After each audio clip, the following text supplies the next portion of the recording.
Assalamualaikum warahmatullahi wabarakatuh. Selamat malam saya ucapkan kepada dosen pengampu mata kuliah Asas Manajemen, Ibu Paringsi, serta kepada rekan-rekan mahasiswa kelas reguler dan non-reguler program studi administrasi bisnis. Pertama-tama, marilah kita panjatkan puji syukur kepada Allah Subhanahu wa Ta'ala karena telah memberikan rahmat kesehatan serta keselamatan sehingga kita dapat melaksanakan kegiatan tatap maya dalam Google Meet ini.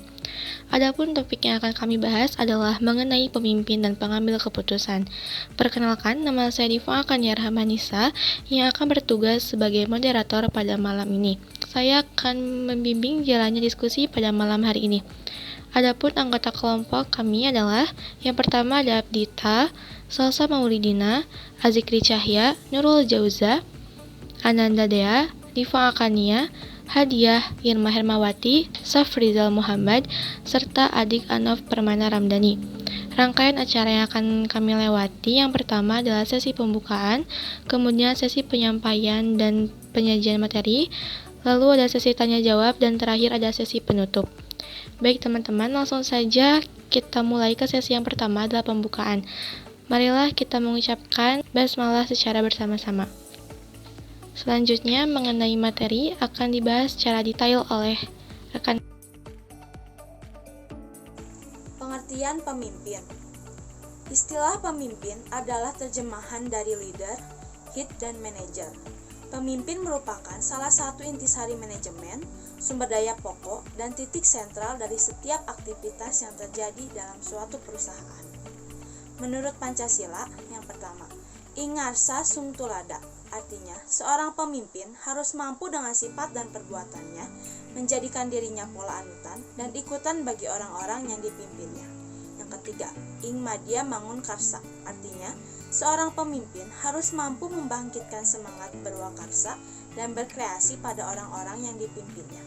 Yang ketiga, tuturi handayani, artinya seorang pemimpin harus mampu mendorong orang-orang yang diasuhnya berani berjalan di depan dan sanggup bertanggung jawab. Karakter pemimpin. 1. Ambisi. 2. Hasrat untuk memimpin. 3. Kejujuran dan integritas atau kebutuhan. 4. Percaya diri. 5. Kecerdasan. Dan 6. Pengetahuan yang relevan dengan pekerjaannya. Faktor seorang pemimpin. Yang pertama, kepemimpinan melibatkan orang lain atau bawahan. Yang kedua, kepemimpinan menyangkut distribusi kekuasaan, pendelegasian kekuasaan atau distribusi kekuasaan dari pemimpin kepada anak buah sesuai dengan tingkatannya. Yang ketiga, kepemimpinan menyangkut penanaman pengaruh dalam rangka mengarahkan bawahannya.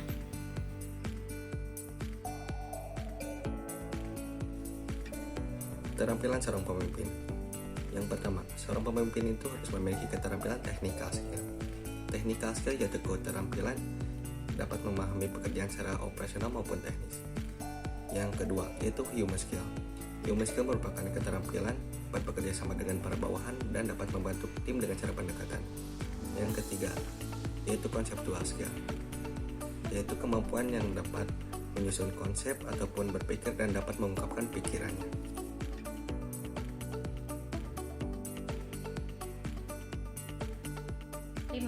Pendekatan tentang manajer. A. Pendekatan tingkat dan tugas-tugas. Tingkat manajer, top manager atau manajer puncak, middle manager atau manajer menengah, lower manager atau manajer terendah. Tugas-tugas manajer, managerial cycle, yakni siklus pengambilan keputusan, perencanaan, perorganisasian, pengarahan, pengendalian, penilaian, dan pelaporan. Memotivasi, artinya seorang manajer harus dapat mendorong para bawahannya untuk bekerja giat dan membina bawahan dengan baik, sehingga tercipta suasana kerja yang baik dan harmonis, berusaha memenuhi kebutuhan para bawahannya, supaya loyalitas dan partisipasi terjaga, menjaga kondisi yang akan membantu bawahannya mendapat. B.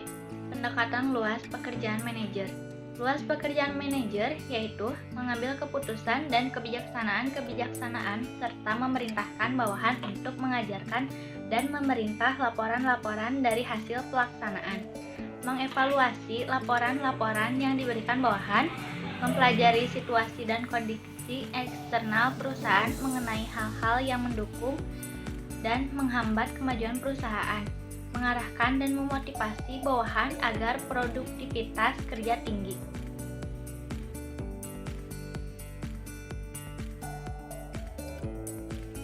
C. Pendekatan sifat kerja manajer.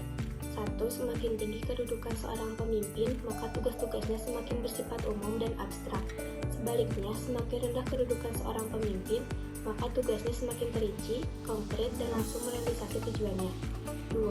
Semakin tinggi kedudukan seorang pemimpin, maka manajerial skill-nya harus lebih besar daripada technical skill-nya. Sebaliknya, semakin rendah kedudukan seorang pemimpin, maka technical skill-nya lebih besar daripada manajerial skill-nya. Ketiga, semakin tinggi kedudukan seorang pemimpin, maka skopnya terhadap fungsi planning dan organizing lebih luas daripada ke fungsi directing dan controlling.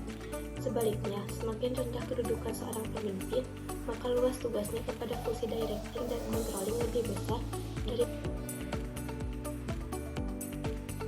pendekatan sifat-sifat seorang manajer. 1. Cara reduktif, yaitu sifat-sifat dan ciri manajer ditentukan berdasarkan hasil analisis jabatan atau job analysis. 2. Cara induktif, yaitu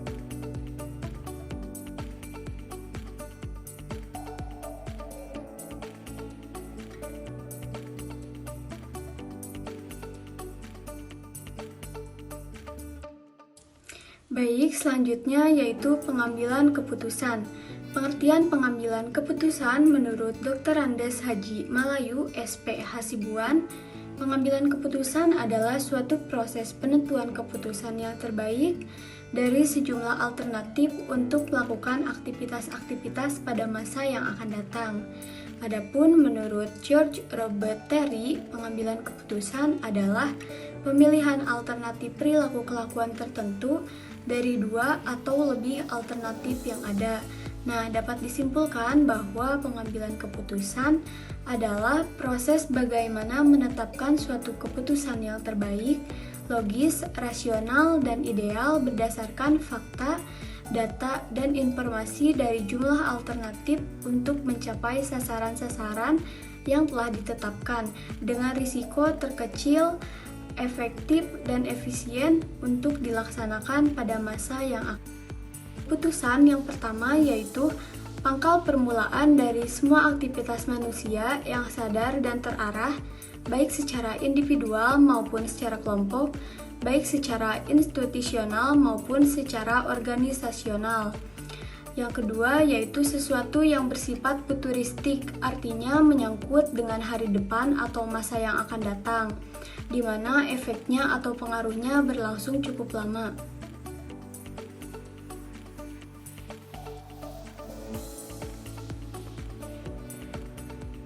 Tujuan pengambilan keputusan. Tujuan bersifat tunggal terjadi apabila yang dihasilkan hanya menyangkut satu masalah. Artinya, sekali diputuskan dan tidak akan ada kaitannya dengan masalah lain. Tujuan bersifat ganda terjadi apabila keputusan yang dihasilkan itu menyangkut lebih dari satu masalah. Artinya, bahwa satu keputusan yang diambil itu sekaligus memecahkan dua masalah atau lebih yang bersifat kontradiktif atau bersifat tidak kontradiktif. Selanjutnya, perilaku pengambilan keputusan. Yang pertama ada nilai. Nilai dianggap sebagai pedoman jika seorang menghadapi situasi di mana harus dilakukan suatu pilihan. Kepribadian. Aspek kepribadian meliputi sikap, kepercayaan, dan kebutuhan individu. Kecenderungan mengambil resiko. Ada yang berani dalam mengambil resiko, ada yang di tengah-tengah, dan ada juga yang penuh pertimbangan atau kurang ambil dalam resiko. Disonansi kognitif, adanya rasa cemas pada pengambilan keputusan terhadap akibat dari keputusan yang diambilnya. Pengambilan keputusan. Yang pertama, tahap identifikasi, tahap pengenalan masalah atau kesempatan muncul dari diagnosis dibuat. Yang tahap kedua, tahap pengembangan. Tahap ini merupakan aktivitas pencarian prosedur atau solusi standar yang ada atau mendesain solusi yang baru.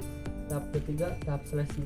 Tahap ini pilihan solusi dibuat dengan tiga cara pembentukan seleksi, yaitu dengan penilaian pembuatan keputusan berdasarkan pengalaman atau intuisi, bukan analisis logis, dengan analisis alternatif yang logis dan sistematis, dan dengan tawar-menawar saat seleksi melibatkan kelompok pembuat keputusan dan semua manuver politik yang ada.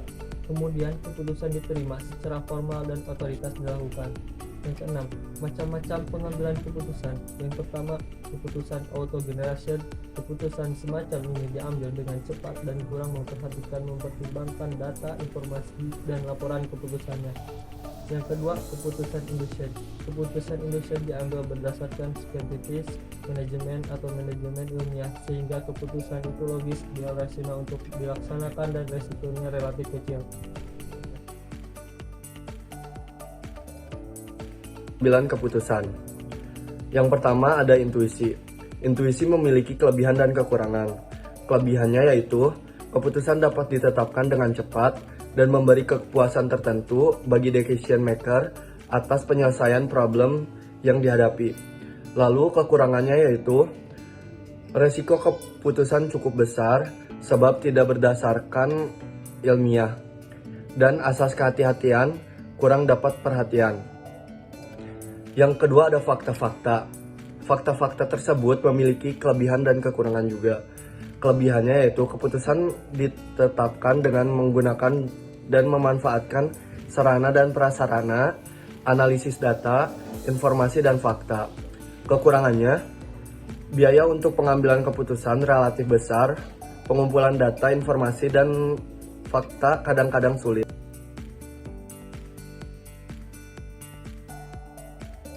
Kekuasaan. Yang pertama kita berbicara tentang kebaikan. Kebaikan yang pertama, keputusan yang dibuat bersifat resmi dan mengikat.